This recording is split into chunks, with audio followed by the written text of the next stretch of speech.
आज हम बात करेंगे एक ऐसे खतरे की जो खतरा सीमावर्ती इलाकों में है।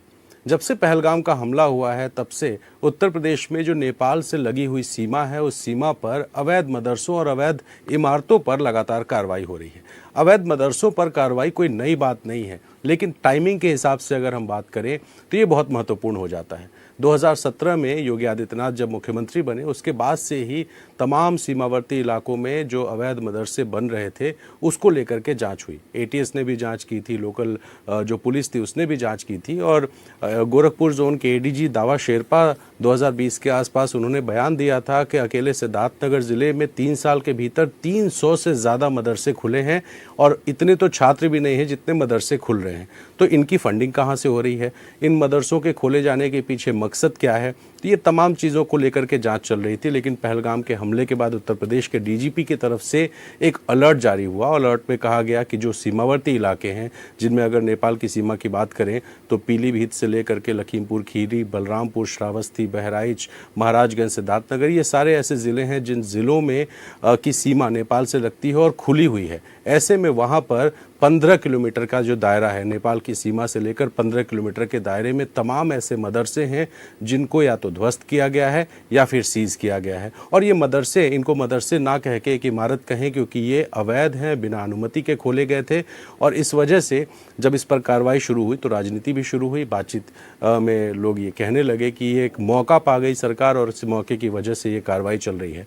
ओम प्रकाश राजभर जो कि अल्पसंख्यक कल्याण मंत्री हैं, उनसे भी हमने बात की। उन्होंने कहा कि साहब, जब कोई चोरी की घटना किसी इलाके में होती है तो सबसे पहले उस इलाके के जो लोकल बदमाश होते हैं पुलिस उनको टारगेट करती है। और इस वजह से हम पहलगाम के हमले को लेकर के कह सकते हैं कि क्यों ये कार्रवाई हो रही है। तो ज़रा सुन लेते हैं पहले ओम प्रकाश राजभर क्या कह रहे हैं।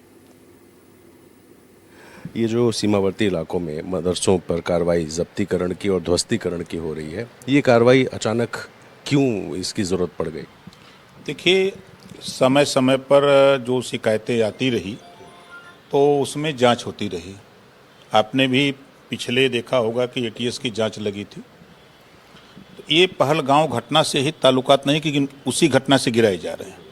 देखिए, मदरसे जो बने हैं वो शिक्षा देने के लिए बने हैं, न कि मदरसे बना करके अंदर नोट छाप, मदरसे बना करके विदेशी लोगों को वहाँ रुकने की व्यवस्था कराई जाए, विदेशी फंडिंग मदरसे खोल कर बना करके हम विदेशी फंडिंग लेन देन करें।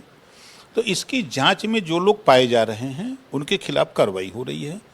और हम उन साथियों से कहूँगा जो मदरसे खोल करके नियम संगत शिक्षा का कारोबार कर रहे हैं, शिक्षा लोगों को दे रहे हैं, ऐसे लोग निश्चिंत रहें, निडर रहें, निर्भीक रहें।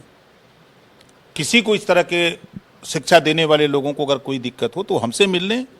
लेकिन अगर मदरसे में नोट छपेगी, विदेशी लोगों को शरण दी जाएगी, आतंकवादी गतिविधियों में अगर लिप्त पाए जाएंगे, विदेशी फंडिंग लेंगे, तो जांच में दोषी पाए जाने पर ऐसे खिलाफ कार्रवाई निश्चित होगी। बिल्कुल चलेगा।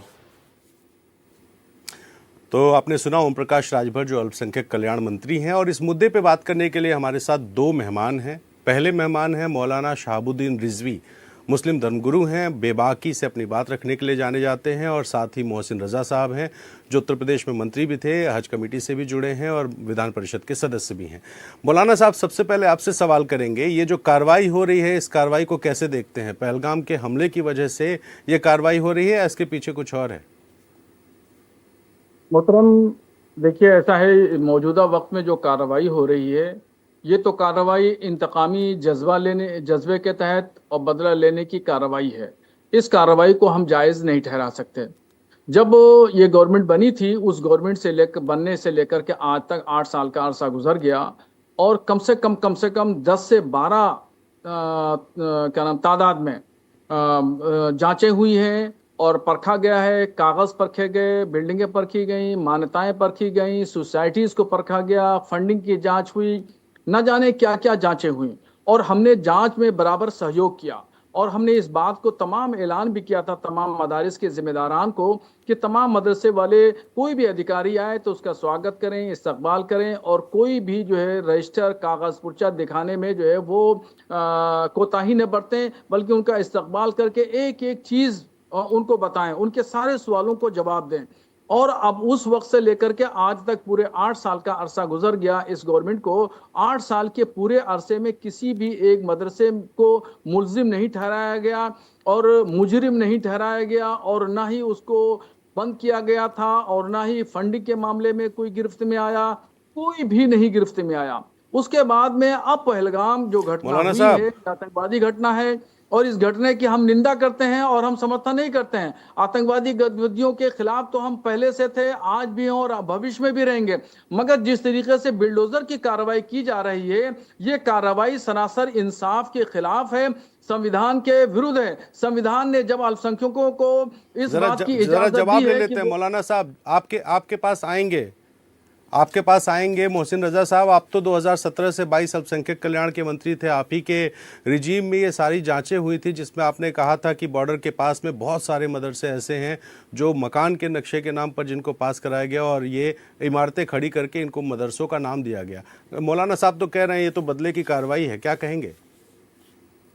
नहीं, ये सुरक्षा की कार्रवाई है, बदले की कार्रवाई का कोई मतलब नहीं है। हिंदुस्तान में करोड़ों मुसलमान रहते हैं, उनको पूरी सुरक्षा दी जाती है और देश के कोई भी मुसलमान को किसी भी अधिकार से वंचित नहीं रखा गया है। ये बात अपने आप में बिल्कुल, मैं इसको नहीं मानता, मेरे नजर में ये बात की कोई अहमियत नहीं है।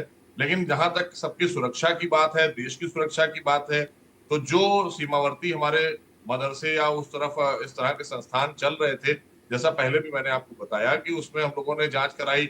बहुत सी जगहों पर तो मदरसे नाम मात्र के हैं, वहां पता नहीं क्या क्या और गतिविधियां हो रही हैं, बच्चे ही नहीं है वहां पर, और बोर्ड लगाए हैं बाहर, लेकिन मदरसे के नाम पर कुछ पॉलिटिकल पार्टियों ने, चाहे समाजवादी पार्टी रही हो, कांग्रेस या बहुजन समाज पार्टी की सरकारें रही हैं, अपने लोगों को फायदा पहुंचाने के लिए मदरसे अनुदानित किए गए कि भाई अगर कुछ नहीं दे सकते हैं तो इन्हीं के नाम पे अल्पसंख्यक कल्याण का पैसा इनको दिया जाए। तो ये सारी चीजें की गई, लेकिन ये नहीं देखा गया कि इसकी आड़ में असुरक्षा है और देश की सुरक्षा से खिलवाड़ भी किया गया। और मैं तो अपना व्यक्तिगत, मेरा मानना है, व्यक्तिगत मत मैं दे रहा हूं आपके चैनल पे, कि हमारे समाज को मदरसों से ज्यादा शिक्षा की जरूरत है। ये धार्मिक शिक्षा घर में दे देंगे ना, इस तरह के मौलाना जो बैठते हैं टीवी पर आकर, इन्हें क्या मौलाना जरूरत है? साहब, मदरसे से पढ़ के बच्चा हमारा डॉक्टर, इंजीनियर और IAS IPS नहीं बन सकता। शहाबुद्दीन तो जी, दीनी शिक्षा है तो हमारे घर में मिल जाती है। जी बताएं, क्या कहेंगे मोहसिन साहब की बात पे? ये तो कह रहे हैं कि साहब दीनी तालीम जो है वो ज़रूरी है, लेकिन मदरसों के नाम पे फंडिंग हो गई पॉलिटिकल पार्टीज की तरफ से बॉर्डर के पास में। देखिए, मोहसिन रजा साहब बड़े एक जिम्मेदार पोस्ट पर हैं और पहले भी वजीर मुमलिकत रह चुके हैं, और जब ये वजीर मुमलिकत थे तब भी इन्होंने एक मदरसे को नहीं गिरफ्तार किया, न पकड़ा, न किसी व्यक्ति को पकड़ा, न फंडिंग की जांच में सही साबित कर सके, और न ही उसकी सोसाइटीज को जो है वो कलअदम करार दे सके, और मान्यताओं के सिलसिले में के। और ये 25 साल से 20 साल के दरमियान जो बने हुए मदरसे हैं, तो उस वक्त जब मदरसे बन रहे थे, बिल्डिंगें बन रही थी, तो उस वक्त कहाँ थे तमाम अधिकारी, कहाँ थे मंत्री जी, कहाँ थे, और मोहसिन रजा साहब कहाँ थे? ये हजारों मरतबा उस इलाके से निकले होंगे। ये अरे तो नो मैंस लैंड जो भारत और गोरखपुर गए, सिद्धार्थ नगर गए, कुशीनगर गए, ये तमाम इलाकों में दौरा करने के लिए गए, मदरसों में गए, बुलाए भी जाते थे और जाते भी थे। तो उस वक्त नजरें कहाँ चली गई थी? उस वक्त कौन सा चश्मा लगा रखा था? किस नजरिए से देख रहे थे? उसी वक्त बंद कर देना चाहिए था। अगर ये सुरक्षा के नजरिए से है तो ठीक है, मैं भी सहमत हूं, सुरक्षा के नजरिए से नहीं, ये तमाम चीजें नहीं होना चाहिए। मगर ये 25 साल से 30 साल से ये काम कैसे चल रहा था, और ये हुकूमतें कैसे देख रही थी, एजेंसियां गवर्नमेंट की कैसे ये देख रही थी, कैसे फॉलोअप कर रही थी? मौलाना साहब, थोड़ा सा समय हमारे पास कम है, तो मदरसे का नाम बता दें। मौलाना साहब, थोड़ा सा समय कम है, माफ कीजिएगा। कार्रवाई की है, 2 मदरसे का नाम मुझे बता दें। चलिए अभी आपसे बात करते हैं, लेकिन अभी फिलहाल समय कम है, इसलिए चलते हैं मुंबई जितेंद्र दीक्षित के पास। जितेंद्र, बताएं आज क्या है?